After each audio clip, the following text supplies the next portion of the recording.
Kepada yang terhormat Bapak Presiden Republik Indonesia, Pak Jokowi. Pada episode ini, kami laporkan hasil investigasi jurnalistik tentang utang luar negeri dari tahun 1945 sampai tahun 2021. Kenapa kita harus selalu tambah utang tiap tahun? Apakah betul kalau nyetak uang sendiri inflasi, kalau utang luar negeri tidak inflasi? Apa solusi penyelesaian utang luar negeri ini menurut teknokrat keuangan Bapak, Menteri terbaik dunia? Dan bagaimana solusi penyelesaian utang secara tuntas berdasarkan hasil investigasi jurnalistik kami?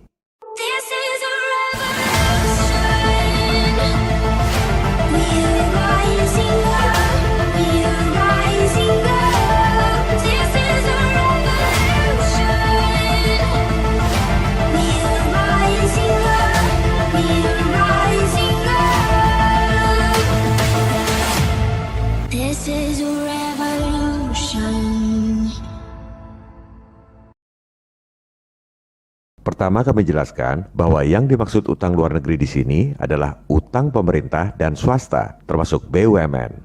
Karena BUMN nggak mungkin bisa utang luar negeri kalau nggak ada persetujuan pemegang saham, yaitu Menteri Pengadaan Vaksin. Salah, Menteri BUMN. Habis yang lebih banyak diberitakan ngurus vaksinnya sih. Kita jadi lupa kalau Pak Erik juga ngurus BUMN. Padahal pengadaan vaksin nggak perlu menteri yang warawiri nemuin penjual. Masa menteri ngadep ke vendor? Mestinya pemasok yang ngadep menteri. Dan soal pengadaan ini mestinya nggak perlu menteri. Asdep juga cukup. Ini soal kesehatan, politik, atau dagang. Hanya para elit dan Tuhan yang tahu.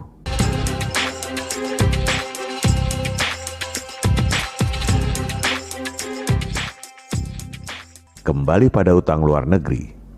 Ini adalah statistik perkembangan utang luar negeri Indonesia sesuai masa jabatan Presiden. Sumbernya data resmi Sulni, statistik utang luar negeri Indonesia yang diterbitkan oleh BI, serta data-data publik lainnya. Kita lihat fakta dan data. Yang dulu sering digembar-gemborkan sebagai presiden pengutang terbesar adalah zaman Orde Baru. Pak Harto selama 32 tahun menjabat nambah utang 145 miliar dolar. Rakyat kecil nggak ngerti duit 145 miliar dolar. Kita rupiahkan dengan asumsi kurs hari ini 14.200. Kira-kira tambah utangnya 2.055 triliun selama 32 tahun. Kalau kita bagi, rata-rata tambah utang sekitar 64 triliun per tahun selama 32 tahun. Pak Harto ini bukan ekonom. Kebijakan ekonominya didesain oleh para teknokrat yang waktu itu dikenal dengan istilah Mafia Berkeley. Teknokrat globalis inilah yang bikin ekonomi kita hancur. Dan teknokrat nekolim ini ada di setiap kabinet presiden, yang manapun.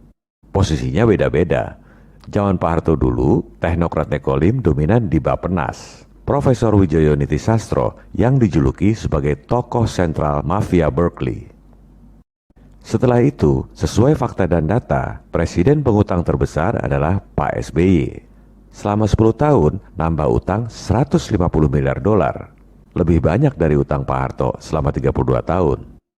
Kalau dikurskan, tambah utangnya sekitar 2.130 triliun rupiah.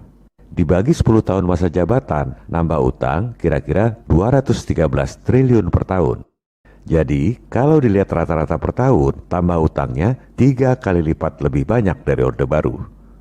Pak SBY juga bukan ekonom. Teknokratnya siapa? Apakah ada kaitannya dengan Wapres yang mantan Gubernur BI? Saya no comment. Silakan para pemirsa simpulkan sendiri.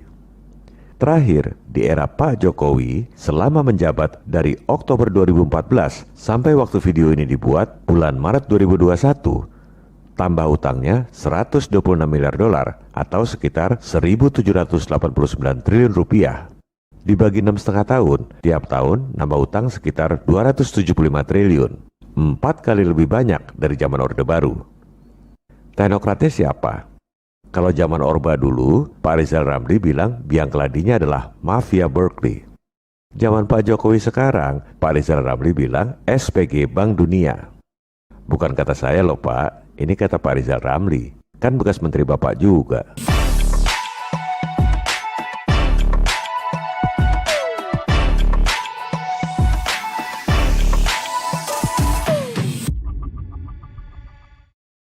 Sekarang kita lihat lagi fakta dan data. Berapa jumlah utang luar negeri Indonesia? Berdasarkan data Sulni, statistik utang luar negeri Indonesia yang diterbitkan oleh BI per Maret 2021, data terakhir bulan November 2020, jumlah utang luar negeri kita 416,5 miliar dolar. Dengan kurs 14.200, sekitar 5.915 triliun rupiah. Itu per November 2020. Tiap bulan naik. Kita bulatkan saja 6.000 triliun. Apa arti utang 6.000 triliun itu? Kita lihat lagi fakta dan data. Berdasarkan laporan tahunan BI, per Desember 2020, jumlah uang resmi yang diedarkan oleh BI 899 triliun. Jumlah utang luar negeri kita 6.000 triliun. Artinya apa? Artinya, kalau semua uang resmi yang diterbitkan oleh BI itu digunakan buat bayar utang, sampai nggak ada 1 rupiah pun uang yang dipegang oleh rakyat Indonesia, itu pun cuma bisa bayar 15% dari total utang. Duit sudah habis ludes, tetap utang 85%. Bayarnya pakai apa? Dan jumlah utang ini akan terus bertambah setiap tahun. Ini adalah utang yang memiskinkan rakyat.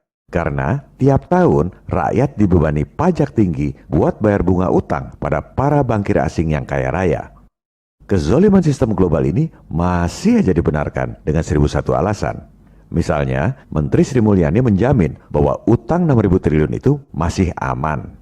Coba kita telah aman menurut siapa? Tahun 2021 ini, APBN merencanakan bayar bunga utang 373 triliun rupiah. Itu kira-kira 2 kali ekuitas Bank Mandiri. Jadi, sama juga kita bayar bunga utang sebesar 2 kali ekuitas Bank Mandiri buat para bankir asing yang kaya raya tiap tahun. Mohon agar Pak Presiden renungkan dengan hati nurani. Ini pemborosan uang negara atau tidak?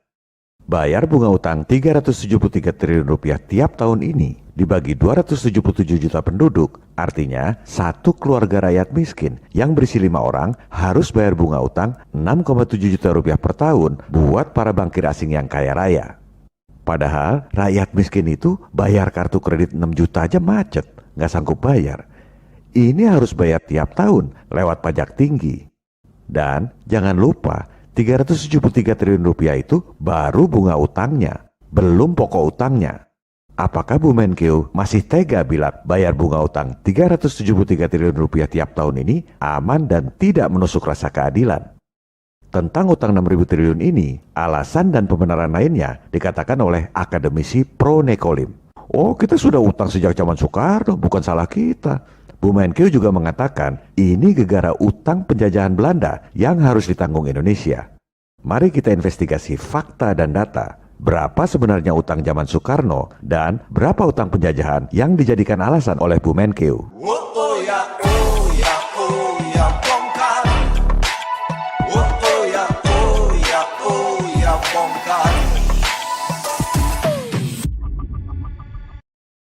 Proklamasi.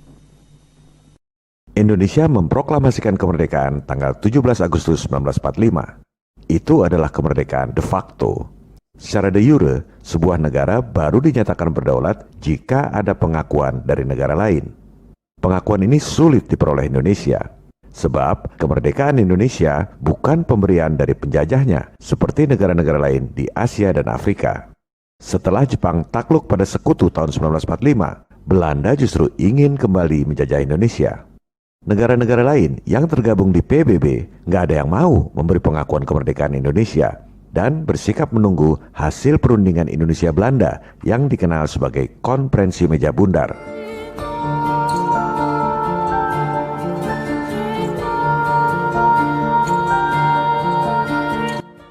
Moga-moga Tuhan Yang Maha Kuasa memberkati pekerjaan kita pada Konferensi Meja Bundar ini. Akhirnya, kesepakatan terjadi tahun 1949. Belanda mengakui Indonesia sebagai negara yang berdaulat dengan syarat antara lain Indonesia menanggung utang warisan Belanda.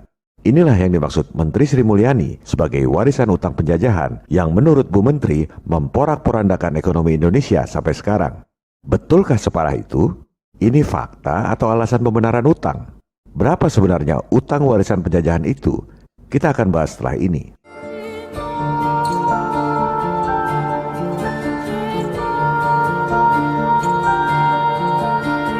Penjajahan zaman dulu sebelum tahun 1945, slogannya adalah Gospel, Gold, and Glory.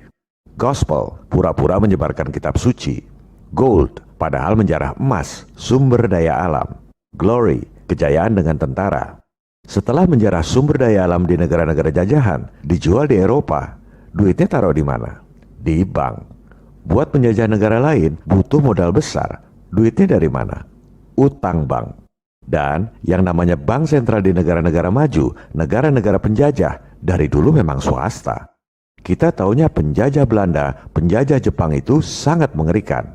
Padahal begitu balik ke negaranya, mereka terjerat utang pada para bankir swasta.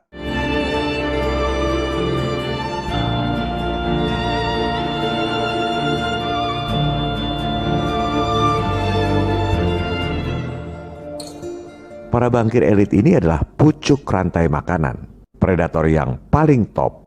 Di mata para elit bankir, perang adalah uang, krisis adalah uang. Kalau zaman sekarang, pandemi adalah uang. Order out of chaos, menciptakan krisis untuk menggolkan agenda. Negara-negara penjajah dari dulu hampir bangkrut utang pada para bankir swasta. Dengan jeratan utang itu, para bankir bisa mengontrol negara-negara penjajah. Para elit globalis atau internasionalis ini nggak punya nasionalisme. Mereka bukan Amerika, bukan Inggris, bukan Cina, bukan Rusia. Tujuan mereka adalah menguasai dunia dengan menghancurkan semua negara dan semua agama di dunia. Setelah Perang Dunia Kedua berakhir, para elit bankir ini merubah strategi. Menguasai dunia nggak perlu lagi lewat perang, tapi lewat ekonomi. Maka slogan Gospel, Gold, and Glory-nya dirubah. Gospelnya bukan lagi kitab suci, tapi hak asasi manusia, demokrasi, pasar bebas, globalisasi, independensi bank sentral. Itulah kitab suci baru. Goldnya bukan lagi emas atau sumber daya alam, tapi moneter, jantung perekonomian sebuah negara. Kalau jantungnya sudah dikuasai, maka negara tersebut pasti tunduk, siapapun pemerintahnya. Glory-nya nggak perlu pakai tentara, tapi lewat organisasi super seperti PBB, IMF, World Bank, beserta onderbow-onderbownya, WHO, UNICEF, UNESCO, dan lain-lain. Oleh sebab itu, sejak tahun 1945, begitu banyak negara-negara dimerdekakan oleh penjajahnya. Apakah para penjajah itu yang biasanya menjarah, membunuh, memperkosa bangsa-bangsa jajahan, tiba-tiba insaf dan jadi malaikat untuk mensejahterakan rakyat dunia? Mereka adalah SDSB, setan dalam sebutan baru. Pelajaran di sekolah mengatakan bahwa mereka adalah organisasi internasional yang paling luhur, the Holy of Holies, yang suci dari yang suci, juru selamat umat manusia dari berbagai krisis. Padahal sebenarnya juru selamat palsu, Al-Masih Ad-Dajjal, the Antichrist.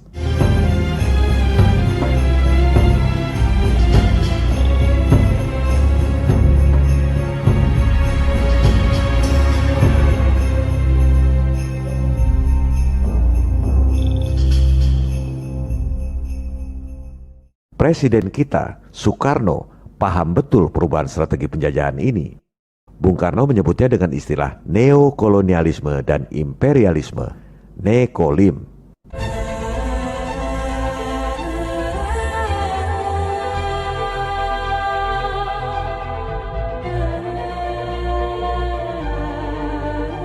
I hate imperialism.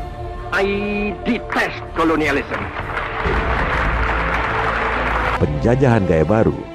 Penjajahnya bukan negara, tapi swasta, globalis. Ini adalah bahaya laten yang lebih mengerikan.